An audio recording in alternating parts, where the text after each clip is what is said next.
نحمده ونصلي ونسلم على رسوله الكريم اما بعد فاعوذ بالله من الشیطان الرجیم بسم اللہ الرحمن الرحیم فلما القوا قال موسى ما جئتم به السحر ان الله سيبطله ان الله لا يصلح عمل المفسدين ويحق الله الحق بكلماته ولو كره المجرمون۔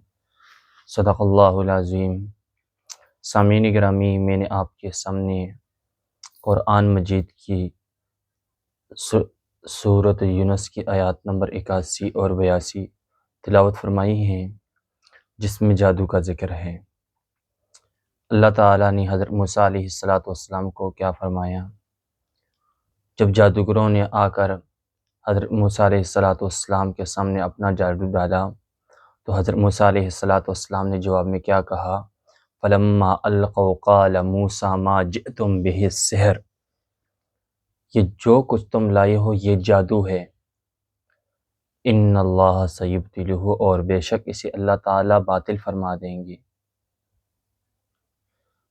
ان اللہ سیبطلہ ان اللہ لا یصلح عمل المفسدین، اور بے شک اللہ تعالیٰ فساد کے کام کرنے والوں کو کامیاب نہیں فرماتے۔ وَيُحِقُّ اللَّهُ الْحَقَّ بِكَلِمَاتِهِ وَلَوْ كَرِهَ الْمُجْرِمُونَ، اور اللہ تعالیٰ حق کی بات کو ثابت کرتے ہیں اگرچہ مجرموں کو برا لگے۔ سامعین گرامی، اس دن ایک شخص ملا تو وہ کہتے ہیں کہ جادو ہے ہی نہیں۔ تو میں نے ان سے کہا کہ دیکھیے، حضرت محمد مصطفیٰ احمد مجتبیٰ سرور کائنات دو عالم صلی اللہ علیہ وسلم پر جو ہوا تھا بالوں پر، وہ جادو تھا کہ نہیں؟ انہوں نے کہا کہ وہ تو الگ جادو تھا، اس وقت نماز پڑھو تو آپ پہ کچھ چیز اثر نہیں کرتی۔ میں نے کہا دیکھیں، نبی علیہ السلام سے کوئی اچھا نماز پڑھنے والا نہیں تھا۔ کیوں؟ جو امام الانبیاء ہے، جنہوں نے صحابہ کو سکھایا کہ امام الانبیاء ایک شخص ہوتا ہے، امام ہوتا ہے تو وہ مقتدیوں کی امامت کرتا ہے، اور ایک وہ نبی ہے جو نبیوں کو اور انبیاء علیہ السلام کے امام بنے، ان پر اثر کرتا ہے تو آپ پر کیوں نہیں کرے گا؟ لیکن اللہ تعالیٰ نے اس کا توڑ بھی بتایا ہے۔ ایسا نہیں کہ جادو ہے اور اس کا توڑ نہیں، جادو بھی ہے اور اس کا توڑ بھی ہے، لیکن صحیح سمجھنے والا ہو تو تب۔ ہمارے حضرت صاحب فرماتے ہیں نا کہ جس طرح بھی جادو ہو، 81 اور 82 نمبر سورۃ یونس کی جو آیات ہیں، ہر قسم کا جادو سیکنڈوں کے حساب سے ختم ہو جاتا ہے۔ آخری دو صورتوں سے، قرآن مجید کے جو آخری دو صورتیں سورۃ الناس اور سورۃ الفلق، اس سے سیکنڈوں کے حساب سے جادو ختم ہو سکتا ہے۔ پھر دوسری جگہ اللہ تعالیٰ نے فرمایا فلما القوا قال موسیٰ ما جئتم به السحر ان اللہ سیبطلہ ان اللہ لا یصلح عمل المفسدین، اور اس کے بارے میں حضرت موسیٰ علیہ السلام کو دوسری جگہ اللہ پاک نے فرمایا کہ ڈال دو عصا اے موسیٰ، یہ جادوگروں کے جو جادو ہیں یہ اسے نگل لے گی، آپ کی عصا جو ہے سانپ بن کر۔ جب حضرت موسیٰ علیہ السلام نے عصا ڈالی تو اسے نگلنے لگی، لیکن یہ جادو نہیں تھا، یہ معجزہ تھا۔ آج اگر کوئی شخص ہمارے پاس آتا ہے، وہ کہتے ہیں کہ دیکھیں حضرت جادو ہے، تو کس نے کیا؟ کس نے کیا اس کا جواب کوئی نہیں ہے، لیکن اس کا توڑ قرآن اور حدیث کی روشنی میں ہے۔ ہمارے حضرت صاحب فرماتے ہیں کہ توڑ بھی ہے اور جادو بھی ہے، لیکن ہم جادوگر نہیں ہیں۔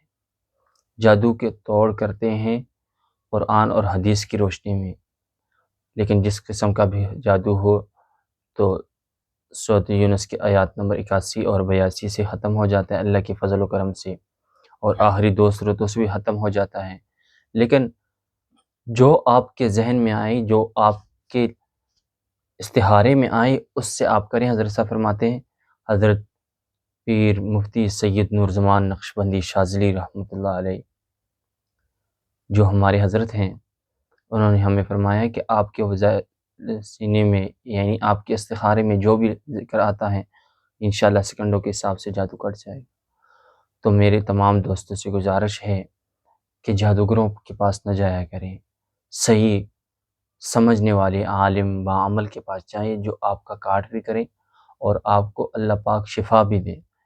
جب آپ ایک جادوگر سے ہٹ کر دوسرے کے پاس جاتے ہیں تو وہ بھی آپ کے پیسے لے کر کھا جاتا ہے لیکن کام صحیح نہیں کرتا، اور یہ تھوڑے ٹائم کا ہوتا ہے، حقیقت اس کے پیچھے کچھ نہیں ہوتی، اور نہ اس کی کوئی گارنٹی دے سکتا ہے۔ کیوں؟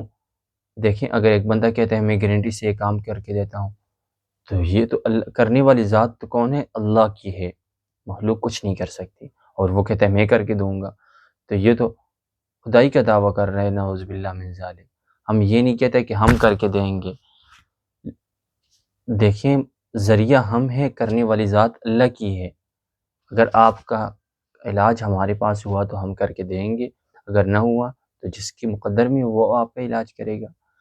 تو میری تمام دوستوں سے گزارش ہے کہ تمام دوست احباب صحیح بندوں کے پاس جایا کرے اور جادوگروں کے پاس کبھی نہ جائیں، کیونکہ جادو جو کرنے والا ہے وہ بھی کافر ہے، کیونکہ قرآن مجید کے نسخوں کو غلط جگہ استعمال کرتے ہیں، اور اللہ تعالی ہمیں ان چیزوں سے دور فرمائیں، اور اللہ تعالی ہمیں قرآن کے ساتھ جوڑنے کی توفیق نصیب فرمائیں۔ واخر الدعوانا ان الحمد للہ رب العالمین۔